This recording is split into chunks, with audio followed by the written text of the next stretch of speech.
Hello everyone, good morning. তো কাল শনিবার ছিল, বর সেই মতো বাড়িতেই ছিল, তো তাই জন্য ভাবলাম দুজন মিলে একটু বাইরে থেকে ঘুরেই আসি। তো সেই জন্য আমি আর আমার বর মিলে বেরিয়ে পড়েছিলাম একটু ঘোরাঘুরি করতে। তো রাস্তায় দেখো, রাস্তায় বেরিয়েই ব্লগটা স্টার্ট করলাম।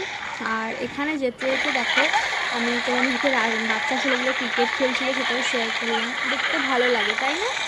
আর এদিকে দেখো, যেটা ভয় পাচ্ছিলাম সেটাই হয়েছে। হ্যাঁ, গেট বন্ধ, তো সেই জন্য আমরা মাঝ রাস্তায় দাঁড়িয়ে আছি আর কতক্ষণে ট্রেন আসবে তার অপেক্ষা করছি। আর এদিকে দেখো, আমরা পৌঁছে গেছি বাজারে। আমাদের এখানে একটা লোকাল দোকানেই এসছিলাম একটা শাড়ি কিনবো বলে। তো শাড়িটা কী কারণে কিনছি না কিনছি সেটা না হয় তোমাদেরকে পরেই বলবো আমি।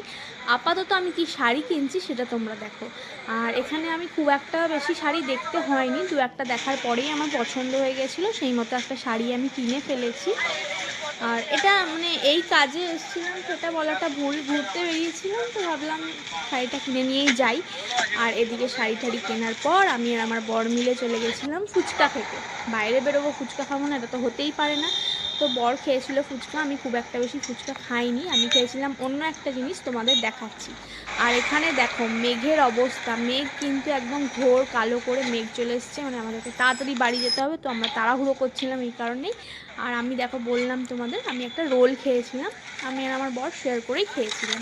তো তারপর চলে এলাম বাড়ি, আর রাস্তায় যেতে যেতে দেখো প্রায় অন্ধকারই হয়ে গেছে। বাই, দেখা হচ্ছে পরের ভিডিও।